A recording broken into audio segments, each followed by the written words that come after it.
atua nei tai a fo.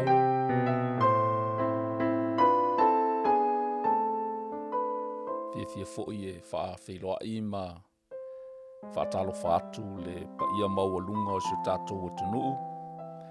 E se whaupōponga fo'i le nei o le tātou polkalame masani o stofi taitasi le ngaluenga o le leinga mo tangata uma. Ia, whaamalulu atu fo'i ona oni a tūlanga le malo fiolo o tauma whai e so tai atuai le tātou polkalame. Ia, hei e lea. Ia, le ua mawhai ona live sa o atu I lunga o le tātou YouTube channel. Ia, atono se taimi ia ona tuina atu le lunga o le tātou Facebook. Ai o le tātou tatalo. Whaaftai tele lava lo mātou atua.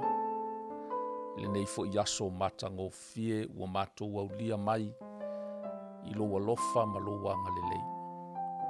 Lau tau singa fo I malau pui puinga I le soifua ma le ola o si o mātou atunu. Lea fo I ua mawhai e ona mātou. Wheiloai ma whataunu fo I le nei polkalame. Ia e masani o na mātou whātinoina ia stofi taitasi.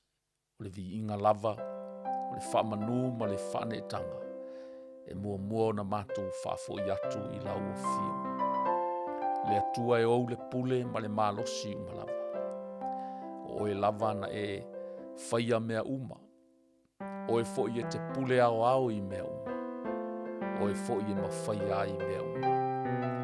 Lau ele nei tae ao, fio mai aloa nganga pa ia se I e soso ani mai. I le amataina fo I o le nei whaasoa I le nei aso. Wha au mai lau au auna, soso ani mai, e lufi ina o lau a fionga pa ia. Wha mala maina lau upu ta maa alu ma le mana lau upu I le nei aso. Wha pena fo I o na lui tau maa ia inai, loto, ma fina ngalo si o mātou watunu ta. Talo sau mea umai le mana o lau toto keriso. Whamanuia mai oe si o mātou watunu o lo whengai whi au matiuti o le nei aso. Tu mau pēa le vi inga ia te oe nei se I o i le whaavavau lava. Amen. Ia, malo le soifua manuia ma le langi mama e to e whawhiloai ma whaatalo whaatu. Ia, I le nei fo iaso I le whaupōponga o le tātou polkalame. Le ngaluenga o le leinga mo tangata uma. Ia, le ua whamaea le tātou serious po le tātou tusi whaitau sa tātou amata mai lava I le amatanga o le nei tausanga. Ia, le ua o mai foi. Ia, I le nei aso ua tātou amataina I le tusi o Roma. Ia, po I fo I lea ua taunuu iai le savalinga le apostolo. E mai se fo I lona nau ina ia tūla ia I lumo kaisala I lona whamasinonga. Ia, peita I ane lea e mai tauina mai le tātou polkalame I le vai aso na te anei. Ina ua whai mai le tusi o ngaluenga. Ia, e le I mawhai lava o na whataunuina le nei whamasinonga. E mai se fo I tua inga sa tua ina I pēa I utaia le apostolo Paulo. Ia, ona ole mori mau lava I le tala le lei ia keriso. Ia lela ua o mailo I Roma. Ai whai umail mata upu e luasfu ma le valu po le tusi muli fo I leo ngā luenga. Ia, mai tala le fionga pa ia le atua. Ua le aise mea e to e tau fia Paulo. Ia, mai lona a ngai atu loe matua mo moli le tala le lei. I le malo le atua.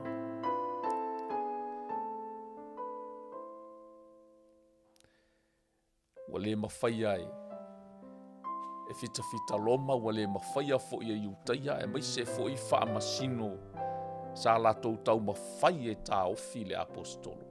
Ia, e mai se lava I le mata upu muli le antatou mai tau inai. Mai loa tino inai. O nei ngai o inga uma sa tau mawhai ai ina ia. Whasiotia ma whaafale pui pe saisaitia fo'i i le apostolo. Lea lava sa lafi mai ai tua le tiapolo. O lava i le mata upu muli. Na saua i le ngata ma whapena o na le lima o Paulo. O le ale mena o iai.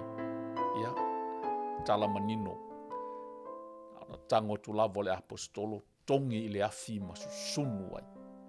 O le ata manino fo i na o le to i lalo popo, ma le manu malo le tiapolo, so se tasi, e tu mau pea lo na fatua tua i le atua.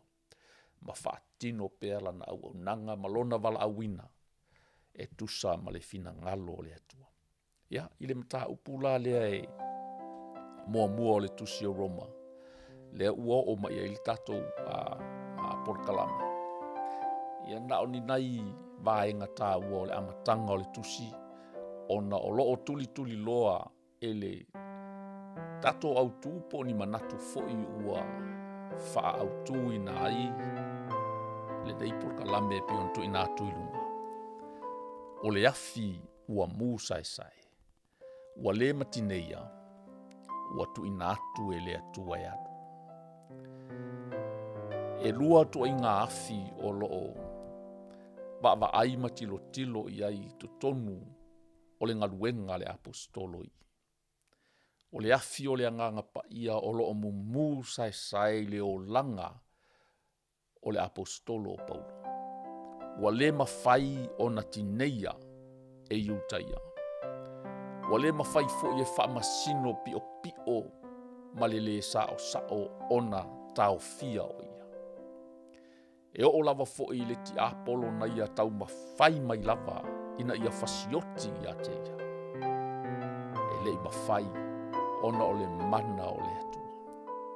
Na whape nā o na whaau i pēa pe o na whai umai le mata upu e luas fulma le varu. Wha mai wale ai fo i se mea e mawhai o na tau fia Paulo. Mai lona moli mawina ma le wha laute le ina o le malo o le atua. A o le si afi lea o le a mawhai o na tātou tilo iai i le mata upu mua o le tusi a Paulo i a Roma. O le afi o le a mioleanga. O le afi o le a mioleanga ua mumu sai. Ma ua moli mau foi tusinga le apostolo. Ua tu ina atu foi e le atua le afi i a mumu pea. O afi na e lua o lo mawhai o na umai e se manatu foi o le porkalame. O le afi ua mu sai, o le afi o le anganga pa ia, e le matineia. Ma ua whaia pea e le atua ina ia mumu pea. Tātou tilo foi, i le si o manga o le lalolangi o lo tātou wolai. E ui lava foi i le tele o mea leanga. Tele o atu nuu o lo a whaina, e le ngata i mala wha le nātula. A o ngaluenga leanga fo i le ti apolo, o lo matua whaave vesi ai, ma le ai ei se nofo file mu o le tele o atu nuu o le lalolangi. Ona o ngaluenga e mautinoa lava, o ngaluenga leanga umaia le ti apolo. O lo o mu sai ma ua le mawhai, e nisi o tangata po o nisi o atu nuu. Ona tineia. Ma ua faa waua i pea ngaluenga leanga ia ale ti apolo. A o le tala le lei, i le maita watu foi i nisi o atu nuu, ma le tele foi o atu nuu kerisiano ma atu nuu e tali tonu ma fatu atua i le atua. Ua matua mu sai ai foi. Le pupula ma le mana malama o keriso. Ma le ngalue o le anganga pa ia o le atua. E whaola ina tangata. E wha malolo ina o e mamai. E wha sao loto i e ua puapua ngātia. E ta tala ina fusi. E wha pupula ina mata o tauaso. Se i wha sao loto le pangota. Ai maise se i whaola ina se anganga ua leiloa. O afi mumu sae ia, o loo mai tauina i le nei vai taimi o le soifuanga o loo tātou iai. A o tātou talitali atu le toea fio mai o le alii o Iesu Keriso. Na o sina tilo la ititi i le amatanga o le tusia Paulo po lana fe au tau moli ina ua tau nuu ilo. Na amata pe na talala na tusi ilo na fai loa o ia i a Roma.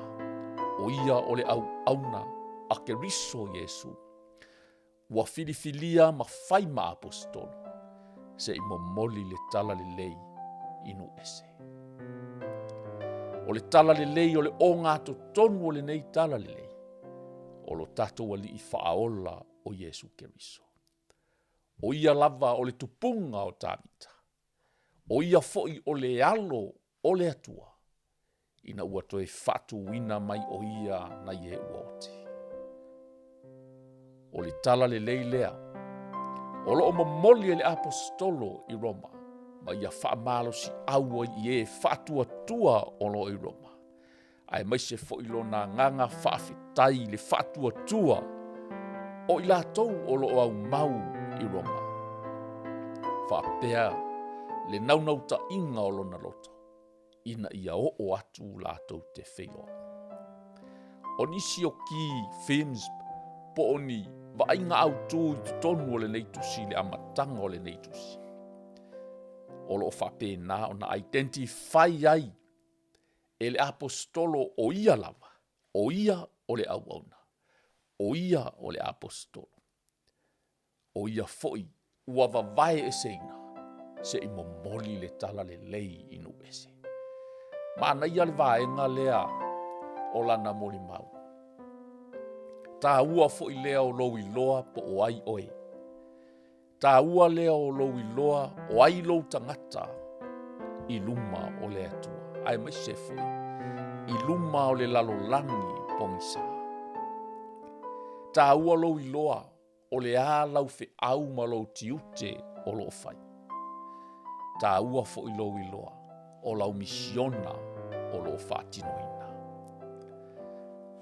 Wa mai fo ilana tala, o le tala le lei, o le polo misi, a le atua na awala mai perfeta, a o lea ua whata unuina, e ala ia Iesu Keriso.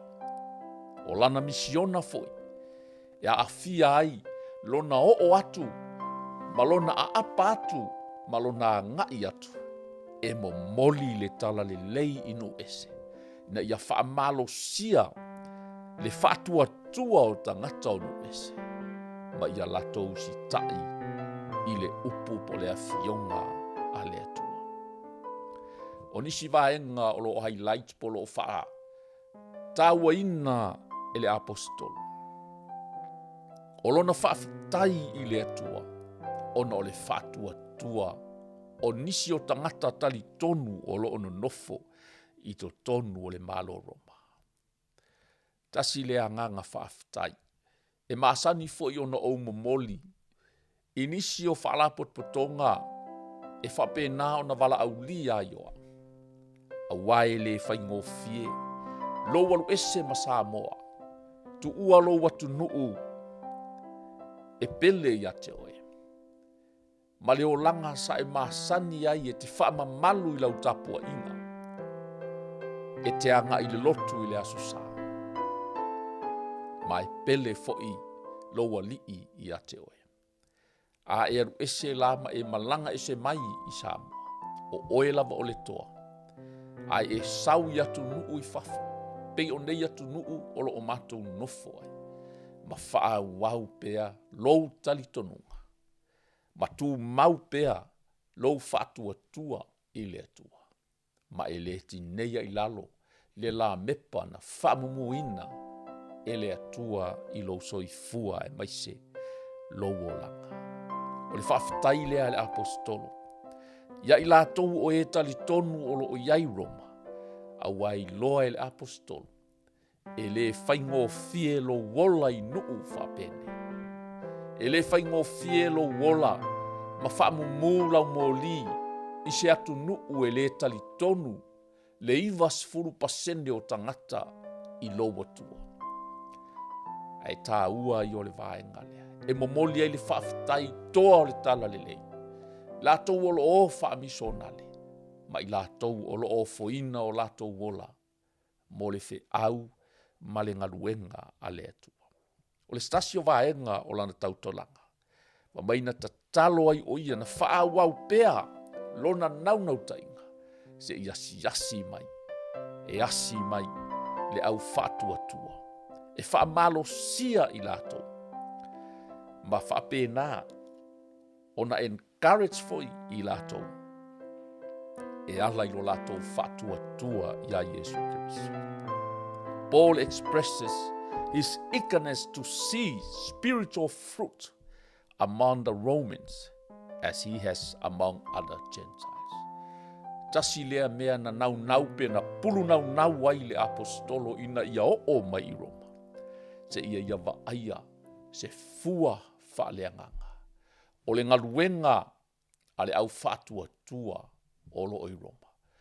Ma ia fesosoani ina ia tapili pe whaa mumu pea le mōli o le anganga pa ia. I to tonu o le au whaatua tua i Roma. Mānaia langona. Sa afia finga ma mo onga o le nei apostolo. I lona fia o. Ma lona tatalo pea ma le naunauta inga o lona loto. Se i fia o atu lava. E ui lava o le avea o ia i Roma. Na ave whaapango tā. Na ave i filifili. Na leo ina i fita. Na pangatia fo i lunga o le vasa. Ai ua tau nuu ai o na mo onga.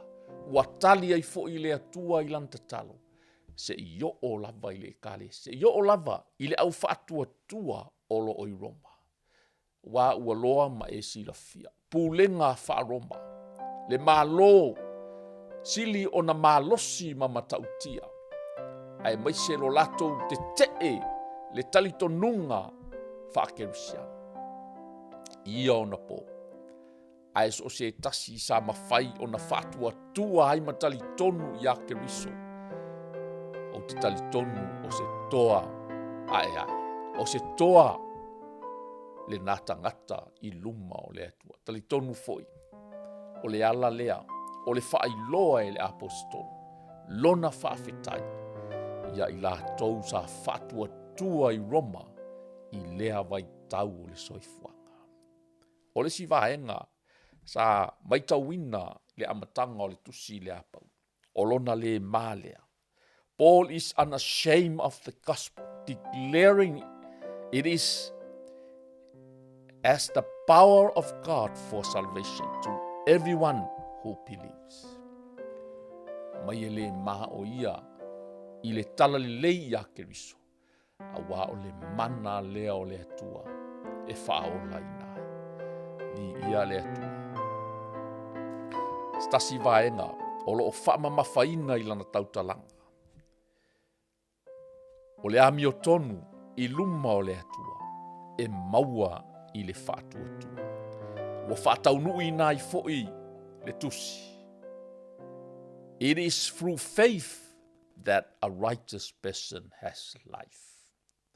O le whaatua tua, e ola ai le tangata ami o tonu. Amen. O le whaatua tua foi, e tau ami o tonu i nai le tangata i luma o le atua. I ia le atua. Ai mai se, i le whai ui umai, o lana popo inga, po lana warning fo i lea, i tangata Roma. God's truth is evident in creations, leaving people without excuse for not knowing God. E matua manino, ma malama lama le upua le atua, ai maise le fofoanga, ma mea na whaia e le atua. E le aia iso tā alofanga, e le aia i se excuse se tangata, na te leiloa ina le atua. Amen. I ia le atua. Ai maise foi, E ui lava ina iloa e tangata le atua. Despite knowing God, many refuse to honor or thank him. E ui lava ina iloa e i lātou le atua. A ua lātou le whawhitai. A ua lātou le vivi'i i le atua. Instead, turning to idolatry and foolish thinking. A ua lātou li liu i le ifo i tupua. Ma le whaavale-valea.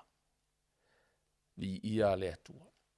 O na tasi o mea olo o whaamamafaina i le tautalanga a le apostol. Ai mai se le vaenga lea. O le awhapena o na fia whaita wina i le tusio Roma. O lo whapena o na maua lea i le whai upu. E se fulu ma le valu.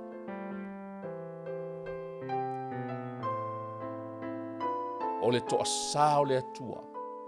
Po o le ita o le atua. I le angasala. Ia, whamanulu fo i wale mawhai o na tu inatu le tatou tuspa ia pei o na masani ai. Ai o leo le a whai tauina, whai upu o lo o whapena o na whaamamafa i ai le tautalanga a le apostolo Paulo. Ie o lo o whaatua tua, ai maise fo i latou uma o i Roma. Ia whai tauina ai le whai upu e sifuru ma le vadu.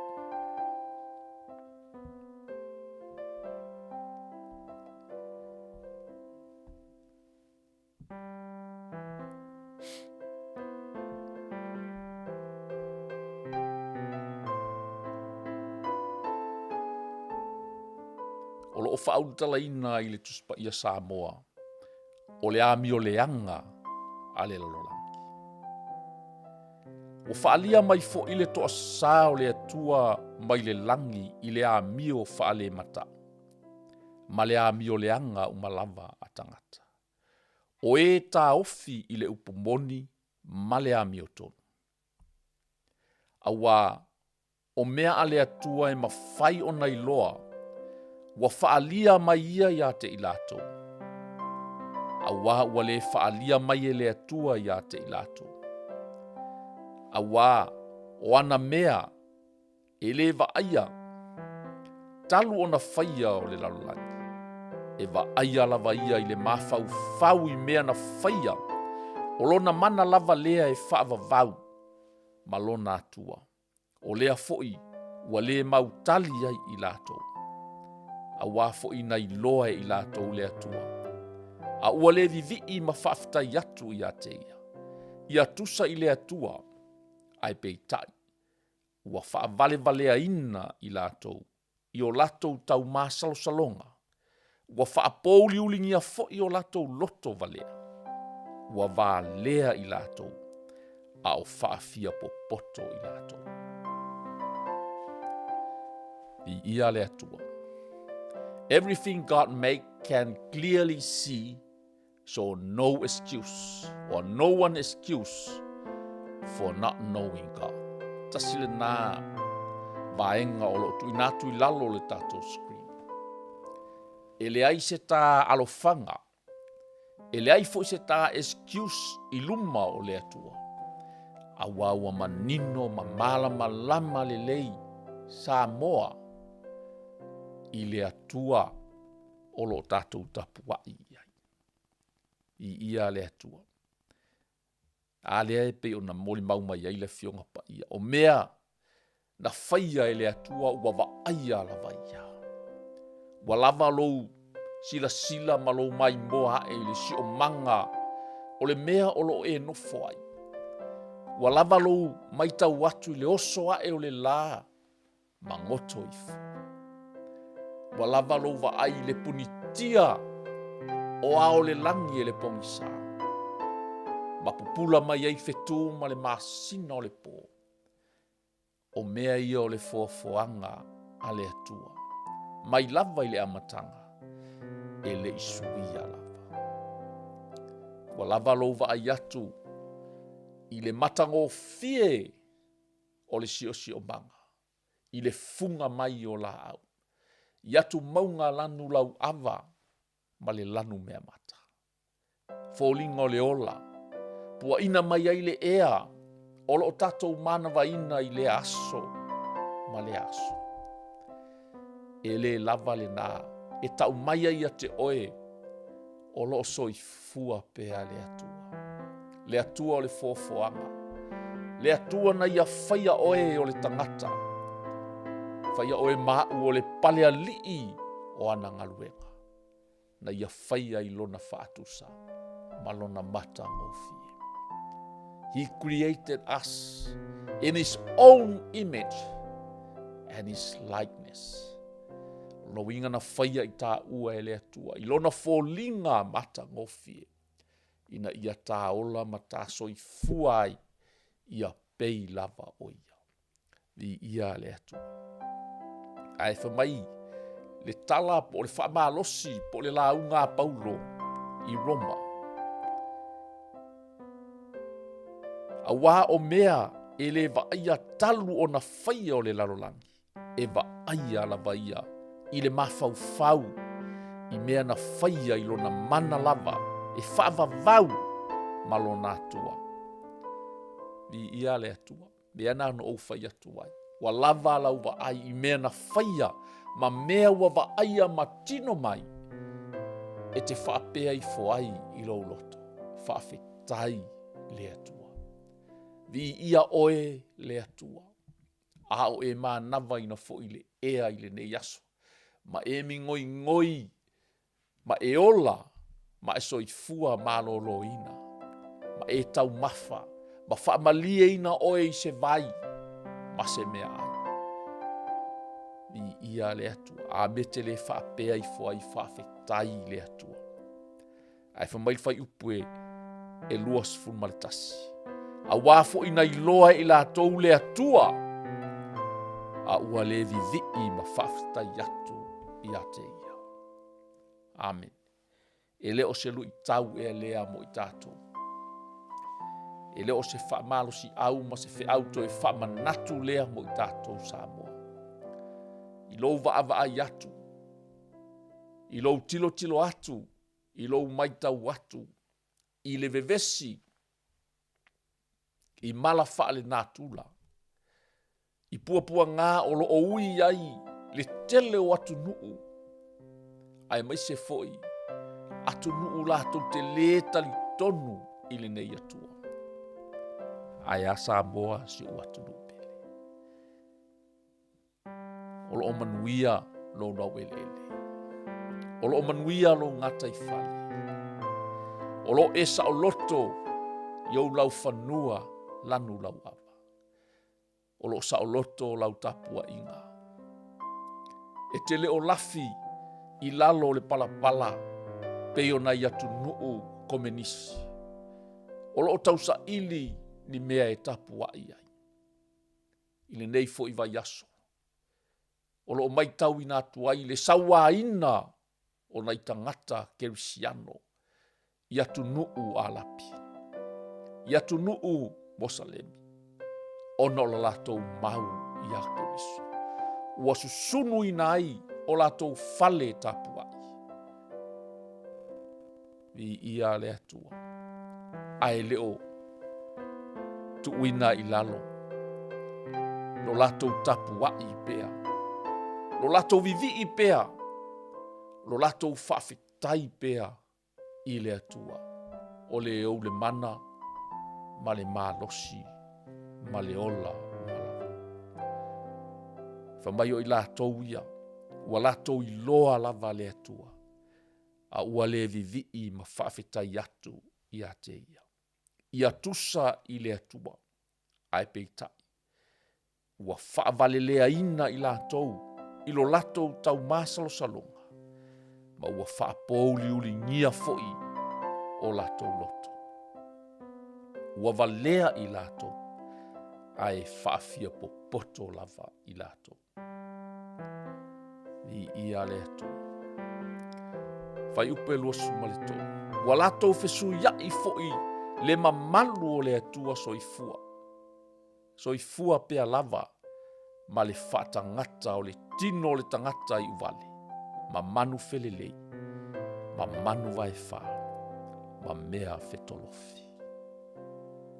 Tasi lea mea ua whaia e tangata, ua lātou suia ai le atua, lātou te tapu wai ai. Ua lātou fesuia ai le mamalu ma le siri ese o le atua. I tino tangata i vale. Ua avea tangata ma atua, lātou te tapu wai ai. Ua ave i la lātou whamua mua, ai ngalo ai le atua. O i manu felelei, o i manu vai wha e maise o mea fetolofi. O nisi o mea ua tapu wai ai nisi o tangata. E mai tauina, mea ua ave iai le wha mua a lesi tangata. O lesi tangata, ua matua wha mua ia te ia isi tangata. Ua wha ua tangata. Ua avea isi tangata, ua avea tālonga, ua avea tangata tauta ua. Ua peini atua i o lātou mafaufau. Ua lātou le iloa ai, le aso e tapu wai ai ilo nātua. Ua le kea ai, ma whaama maluina, ma whapa iaina, le aso tapu wai ilo nātua.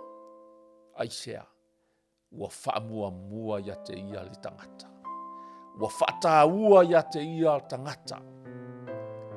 Ua peia i tangata ni atua. Whapea foi inisi o tangata. Ua sili foi o na pele ia i lātou. Mea ola, ma manu, na ilo o le atua. O mea ia ua suia ai. Ua fesuia ai le mamalu o le atua. Ma mea ola, ma tangata, ma whatangata. Ua tapua i ma ave i le whaamua a tangata.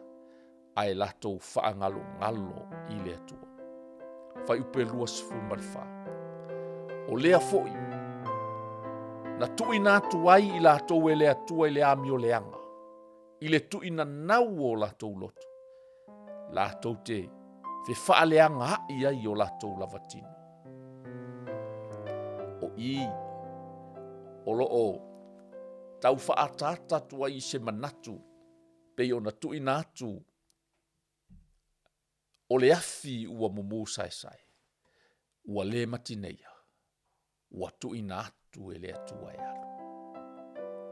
O i, whamai o lea na tui nātu ai i lātou e le atua i le ami o leanga.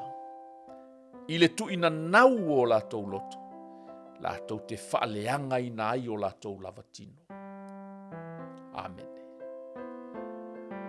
O le afi leanga lea. Le afi leanga lea o le ami o leanga. Le afi leanga lea. Ale ti apolo lea ua mumu sai. Ua whaaleanga i nā i mawhauwhaunga o tangata. Ua whaavalea i nā i mawhauwhaunga o tangata. Ua lātou whaasili ai tangata. Ua lātou whaasili ai nisi mea. Na i loo le mamalu o le atua. Lea ua tonu ai loa le manatu o le atua. Ia tui nātu i lātou e le atua i le ami o leanga. I le tui na nau o lātou loto. Lātou te whaaleanga i nā i o lātou lavatino. O le mea whaanoa noa. Po o le mea lei o lo mai tauina i. Ua tatala i nātu le avano. Po ua tui nātu loa e le atua. Ina ia pule lava i lātu. Whai le ami o leanga. I tui na nau ma mea ua tui na nau iai o lātou lava loto. Ma whaaleanga ina i lava o lātou lavatino. I ia le atua. O i lātou ia. O e ua fesu ia i le upu moni ia le atua. Ma le upu pepelo. Wa lātou mata tau foi ma au na i mea na whaia. A ua tu ua o ia na whaia. O ia o levi ia e whaavavau whaavavau lava. So se tasi wa avela na whaamua mua i se tangata tāua. Po ua sililo na fefe malona matau i le tangata nai loo le atua. Po so se tasi fo i wa ia suia le tūlanga o le atua. I so se mea o le nei soifuanga. A ua le vivi i atu i le atua. Se tasi fo i ua au i mea na whaia. A ua tu ua o ia na whaia na mea uma. O ia le nā. O le ufa mai wana fesuia ia le upu moni a le atua. Ma le upu pepelo a le ti apolo. Ma la tua o le ti apolo o le pepelo. O le tamafo i o ia o le au pepelo. So se mea pepelo. So se mea leanga. So se mea e a whaina ai le tino o le tangata. Ma lona mawhauwhau. O ngaluenga leanga umaia. Ma ngaluenga pepelo ia le ti apolo. A le ua moli mau le apostolo Paulo. Ua atu e le atua. E whai lava mea e tu ina nau iai o latou loto. E whai le amio leanga. Ma wha leanga ina ai o latou lavatino. Whai upe lua sumale. Le mea lea. Na tu ina atu ai i latou e le atua i manao e maasiasi ai. A wā o latou whawhine foi. Ua latou whesui ai le tū e tatau. Ma le tū e le tatau. O vaenga ma ale ia. O vaenga mauti noa ia. Lea ua maitauina i le nei vai tau o le soifua. Ma le matautia ma le malosi o le ami o le anga ua o iai le lalolanga. Ua latou suia ai le upu moni pe fesui ai le upu moni a le atua. Ma le tala pepelo a le ti apolo. Ma tangata o le lalolangi. O loo ngalue mai ai le ti apolo. Latou te fauina pepelo ia. Ina ia mana nao iai tangata. Ma tu ina nau iai tangata. Le aloa moli mau le apostolo fai upe lua sfunmaleon. Le ua tu ina atua i loa i latou e le atua i manao e maasiasi ai. Manao e maasiasi ai. E leo ni manao e whaamalie i nai lo ngalala. Leo le manao e iu le whaamaasiasi i nai oe. A wā ole angava taula valea ale ti apolo. Se ia matuanga oi lo mawhauwhau. Se ia matuanga oi lo poto maloilo. Se ia fasi oe. Whaamaasiasi ma whaama oe. Ma whaaiu lava ina whaumatia ma fasi o tia ai oe. O le mea lea ua tu ina atu ai i latou e le atua. I manao e maasiasi ai. O amanao. O whawhine wa latou fesui ai tu e tatau ma le tu e le tatau. Amen. Ua maitauina i le nei taimi. E tele o whawhine. Ua pei e leo ni whawhine. A ua pei o ni tamalu loa. O tu ia. E tatau ma le whawhine po o le teine po o le tina. A ua fesui ai. Ua manao e fia tamaloa. A e maitauina i le nei taimi. Ma e mata i le telo o le tu pao tina po o le tu pao teine. Ia lato wanga ma lato wa mionga. I mea wa whaia i o lato tino. Wa toi titi so o lato tino i pea matata solo ai songa imiti. Ai sea. Ua le fia teine. A ua fia tama loa foi. Le fa mai wa lato fesui i le tu e tatau. Ma le tu e le tatau. Fa pea foi i tane.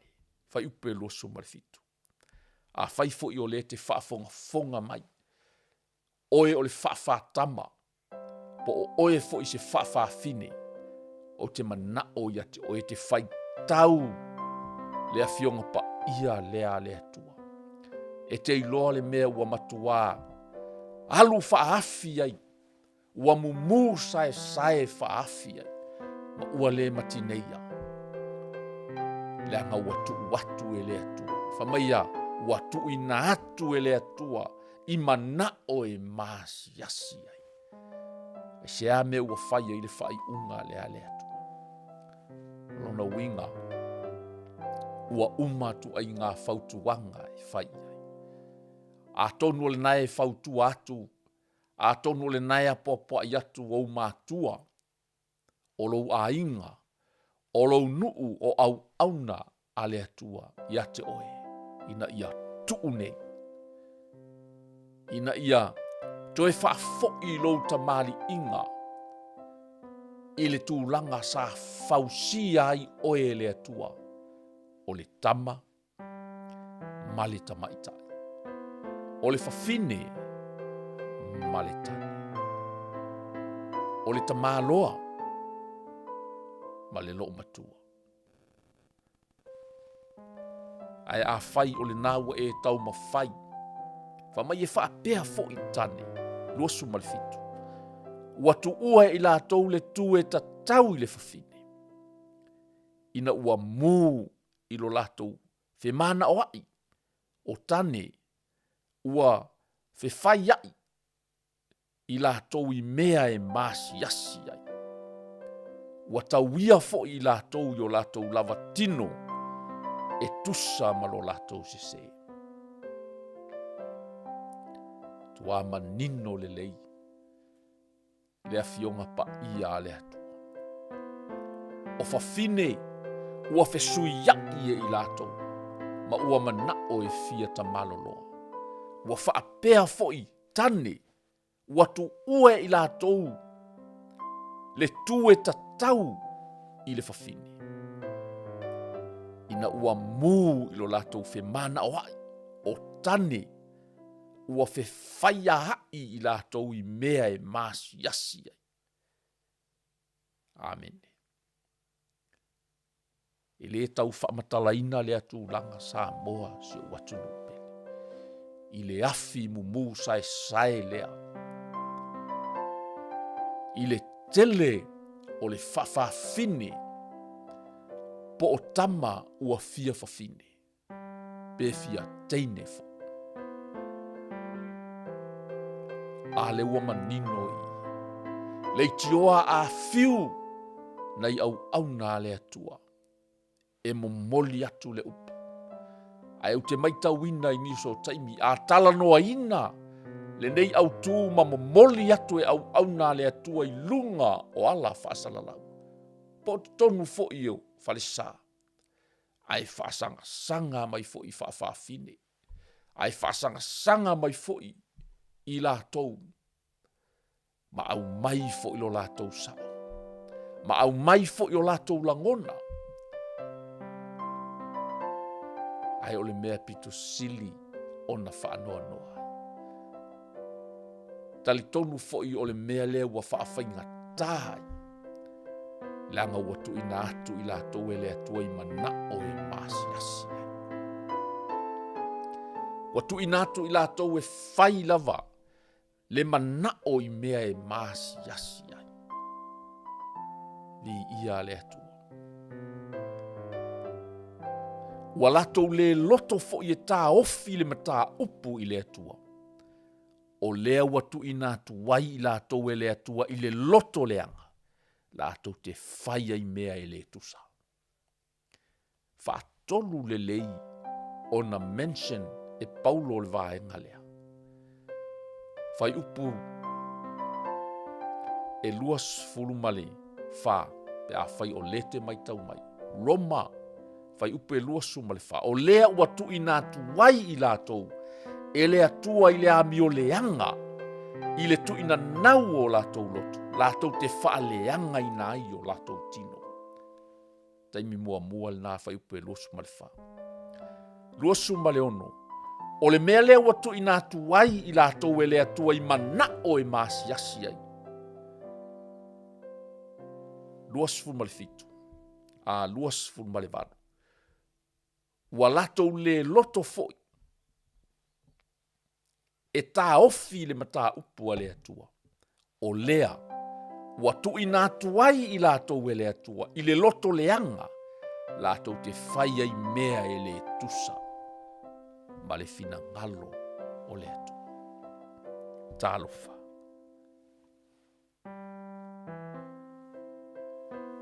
E le leile ia, se whai ngai tutonu o se ainga. I tutonu o se nuu, ma se whala potuputonga. Ae tu ulafoa i loa oe. O le tūlanga whainga tā lava le nā. E ei taimi ei whape nai tonu ainga e tuli ai oe e lo ta maa ma lo tina. Ona o lo leu sta. Tali tonu fo i o le tele lea i tonu ainga Samoa. Ua mawhai e ona o ese nisi o tangata po whanau fo mai to tonu ainga. Ona o lo lato leu stai ma le whalongo i o lato mātua. Ai mai tau atu i le moli mau o le apostolo i lana ulua i tusi i Roma. Whaatolu le lei o na ia tāua. Ua tuina atu e le atua i latou e whai le mea ua latou loto iai. Ai ei whai unga o le tuina atu lea e le atua. E whai lava si whaingatā.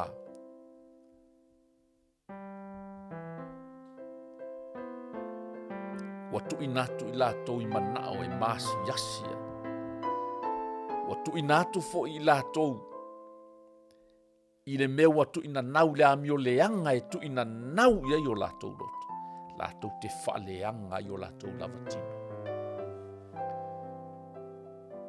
E leanga i lo tangata. E whaaleanga i nai lo mawhau.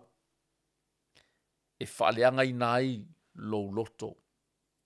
E whaaleanga i nai fo i lo tino. I ia le atua.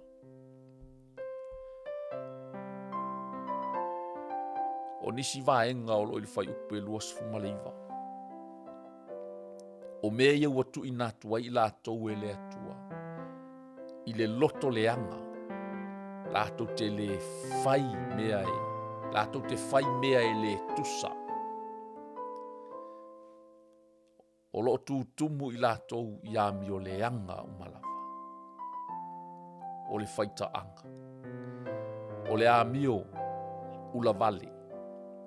O le manu, o le loto leanga. O lo tumu sai i le mataua. O le fasioti tangata. O le misa. O le ole olenga. Ma le whatautala. O tua o pua i latou o e whaitala leanga. O e ino i le atua. O e whaasiasia. O e whaasaua. O e whaafia sili. O e fia whai tonga fiti i mea leanga. O e le ana i mātua. Alu o e to isu e se taimi e te whaitauina i le lisi la. Whai upu e luas fumaleiva. Ai o le matua i tele o mea leanga. Ua tupu mai. Ma whaia e nei tangata. Ina ua tuulafua i e le atua. Ina ua tuuina atu. Po ua whaatanga e le atua. Okay, let's do it. Olo e whai. Olo e whai. A i autou loa e maasi yasi ai autou. A i autou loa e whaavalea i nai autou. A i autou loa e whaleanga i nai autou tino. tolusu ma le tasi, o e vale lea, o e tuu mavaenga, o e le loto ainga, o e le faa mole mole ina, ma e faa le alofa. E se te leo le lisi, aia e tilo uma i le nei lisi. E le ai ma se mea le leie faia e nei tangata. Ina ua tu ina atu loe le atua i mea ua tu ina nau i ai o lato loto. E o loe fai. Fai upu loe tolsu ma le lua. O i la tou ia ua i loa le tonu mai le atua. E ta tauai o na oti o e fai mea whapena. E le ngata o na latou faia o ia mea. Ai fia lava i latou ie ua faia.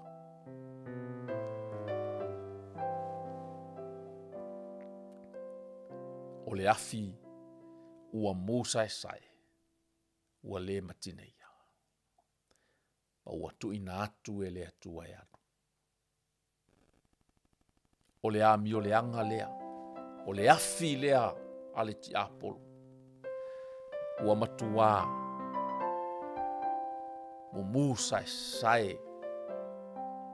I le fonga ele ma le nei lalo langi ato.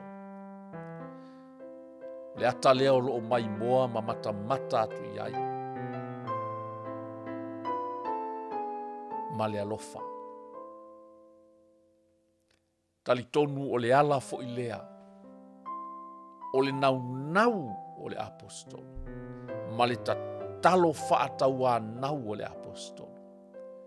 So na vanoa e o mai i Roma. Ona o le matautia o le mumusa e sae o le afile. Wa sao mai Paulo. Mai le tau mawhai o le ti Apolo. E ala mai ai utaia. E ala mai whaamasino. E ala mai tangata o nu ese le whaatua tua ma le talito. E ti neia le la mepa na tutuina e le atua i le o langa o le apostol. Ina ia whaamumu. Ina ia whaapupulatu le malama lama o keriso. Le whaamoe ola e ala i lo whaatua tua i le alo pele o le atua. O lo whaamoe lea. I ia le atua. Toi fai tauna i vaenga ia. O le anganga whaafitai leo Paulo i le neitusi. Paul's thankfulness for the Romans believers. Faith invites us to celebrate and uphold one another. O lana whaafitai lea i tangata Roma whaatuatua. Te loo e awhai o e os tangata whaatuatua ma e tali tonu i le atua. Ma lo whaafitai. Ma lo whai o le whaiva. Tātou o mai whaatasi. Tātou te tutu whaatasi. Tātou sava vali whaatasi. Tātou uulima whaatasi. Ma tātou tau alanga whaatasi. I ia le atu. O le o ngato tonu nga le mu. O le nei tala le lei. O le mana e fesui iai o langa o tangata. Le whamaila apostolo te le maa i le nei tala le lei. Le anga o le mana lea o le atua e whaola ina ai tangata. O te le maa i le nei tala le lei. Le anga o le mana fesui iai lea o le atua. E whaola ina ai tangata. Calling us to live by faith and share this hope with others. Ni ia le atua. O le vala au fo i lea. Tātou poloka lame i le nei aso. So se au auna. So se uso kerisiano whaatua tua i le atua. O mai tātou tau alanga whaatasi. O mai tātou tufa whaatasi le nei whaamoe ola le nei talitonunga ma le nei whaatuatuanga i le alii o Iesu Keriso. E ola ai. E manui ai. E sui ai. Le olanga leanga ma le paa a o le tangata. I ia le atua. Call to worship the Creator. O le wala au lea. Sa moa o mai. Tatou tapuai i le atua foa. Le atua o le fofoanga o le na ia whaia mea uma. Whaamanatu fo ia i tātou. Let us honor God above all else. Ia mua le atua i mea uma. Tātou te manatu ia. E mawhai e ona te e atu. Whaoso songa. I mea o lo o tau mawhai e suia ai. Le tūlanga siri ese. O le atua. I ia le atua. Tasi o upu whaamalosi. Sue i o tātou loto. Examine our hearts. Seek God's mercy. And live in obedience, knowing the seriousness of turning away from God. I ia le atua. Sue lo loto ma lo loto. Tātou wala au i le alo fatu noa o le atua. Ma ia tātou wola usi tai i lona whina ngalo. Ma ia awane i ngalo ia i tātou. Le matau tia o lo le liu ese mai le atua. Ma le matau tia o le tuu lafo i o oe. Ma le tuu ina atu lo oe. E whai lava le mea ua tu ina nau i ai lo loto. I ia le atua. Whai unga lea o le tātou tusi. Mua o le Roma lea ua. O mai ai le tātou whaso longa o le tātou mata. Le tau alanga fo i lea le porkalame o le leinga mo tangata uma. I le nei aso. Awane i o tātou. I le tūlanga ua tuu atu ai loa oe. E whai lava le mea e te loto ia. Peo na moli mau le apostolo e wha le lei ona ta ua e le apostolo le vaenga lea. Ua tu ina atu loa i lato e le atua.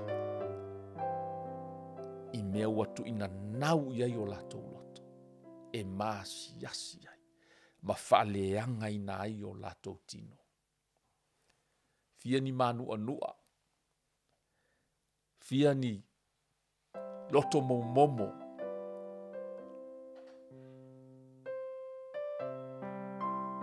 Fia ni mea wa whaina o lau tangata. O na ua se sele mea wa ave ia i lau wha mua.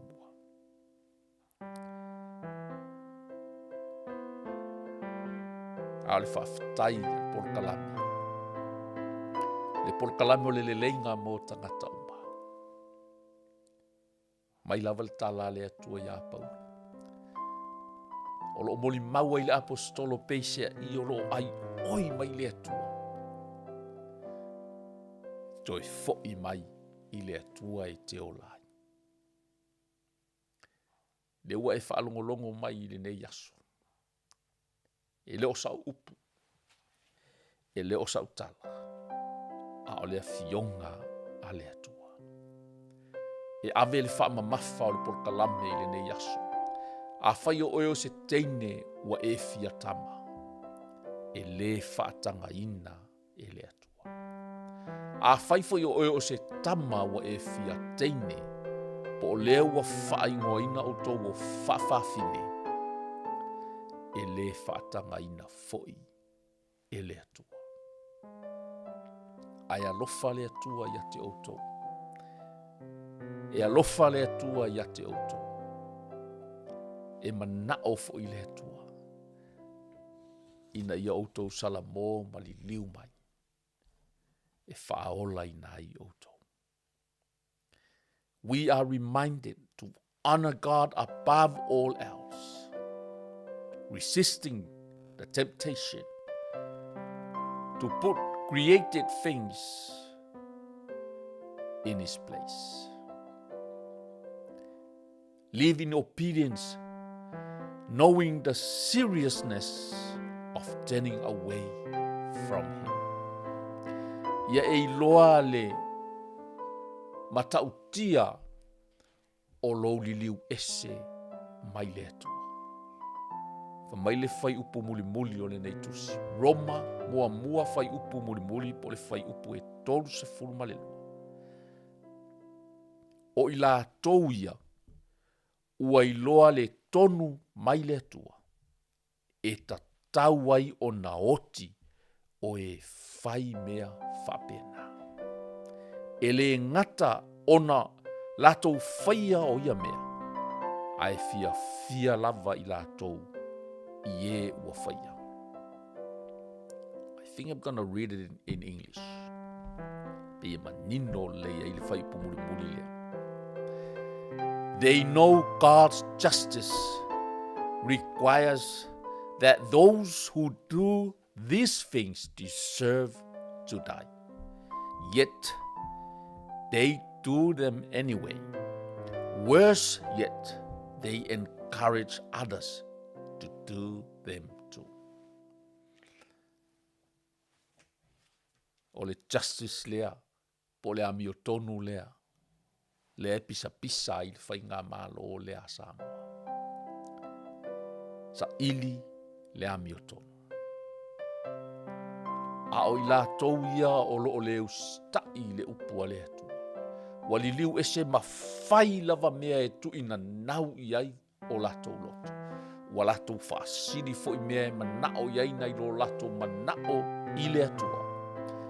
Whabaile tala le tusi, wa tau ia i lato. They deserve to die. They deserve to die.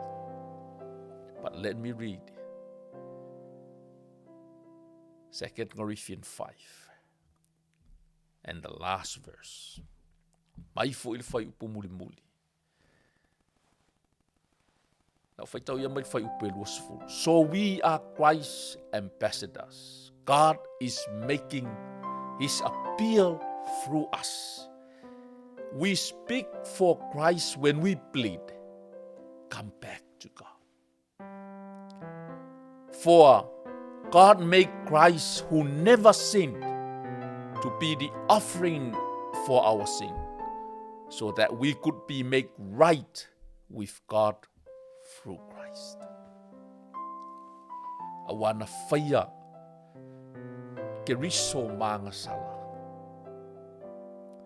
Avea o ia mataulanga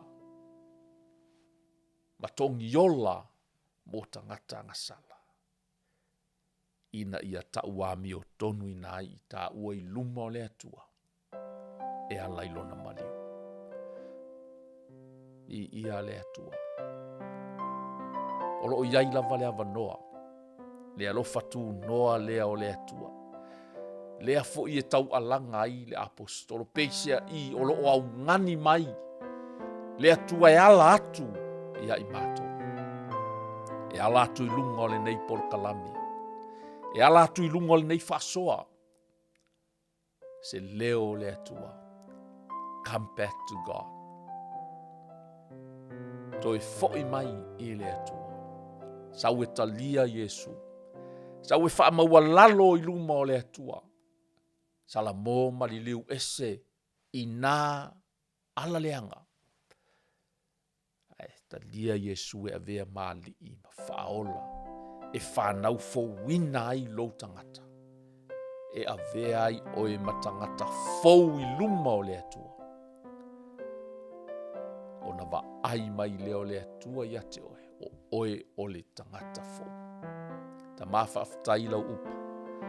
Fo i le vi inga i lau o fio. Tu maupe ale whatau waa i lau au auna.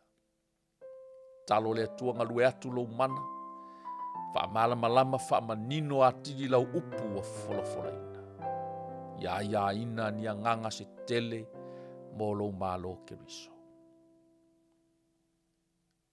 A whai o le te whalongolongo mai, ma e la ngona mai, o oe o se teine a ua e suia lou tangata whātapa.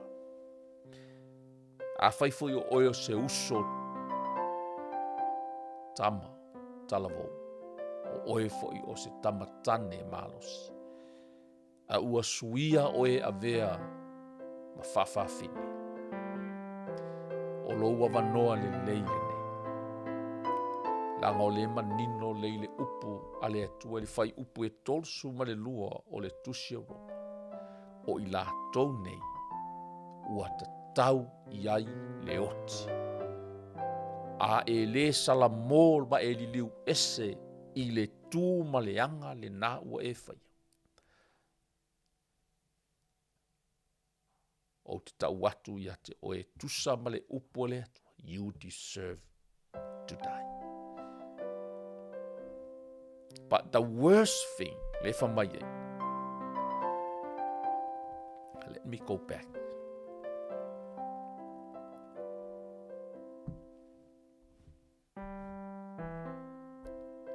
Let me read it again. They know God's justice requires that those who do these things deserve to die, yet they do them anyway. La ke iloa, ngai awa e iloa, e ke oki ai, e ke mālai ai, e ke whango ai, a ua soa malie a le whai e pia.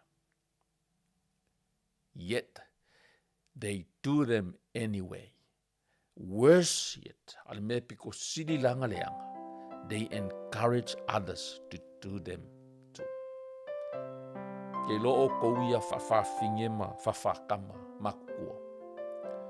O le mea leanga lea kou ke whaia. Wa o tou ku ua se whakaika inga leanga for the younger generation. Sama. Makua i o kou kukua se afi leanga. Whai mawhakaika inga leanga i kupulanga whaia e o Samoa. And we have seen that.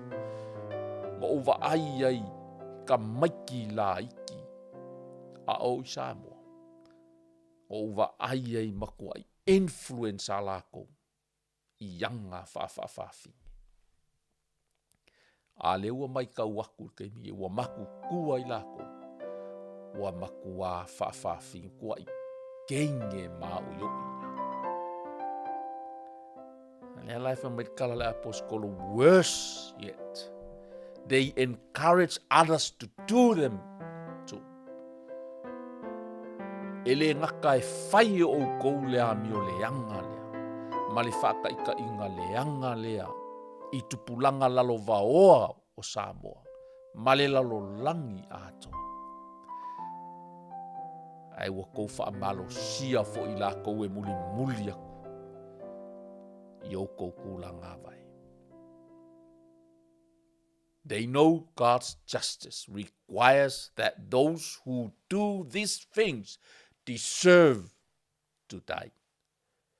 Wa e loa lava le ami o kongu le atua e le kakau o ngā ola se ka ngaka ngā ke whaia kū maanga wha pau. Pauia.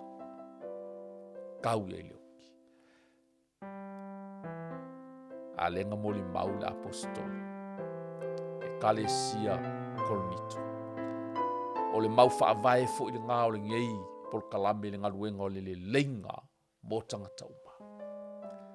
Come back to God. Come back to God. Fo i mai i le atua. E alofa le atua i ate oto. Ona e muli mai le upu o le nei talo. Le atua le tama. Wa au whaalongolongo ma le totoa i la upu. Wa au la ngonai o hau o le tangata ngasa. Wha mole ngalo mai. O te whatua na e maliu. Na whaanga salai na oe. Tui o e lunga o le sātau. ona o loa lofa ia te au le tangata ngasala. O te tui nātu lo wola mo oe. E a vea i oe ma lii ma whaaola i lo wolanga. E amata nei se ia e toi a fio mai. Whawhetai e sui loa lofa tu noa. Ua o whaola i nai. Amen.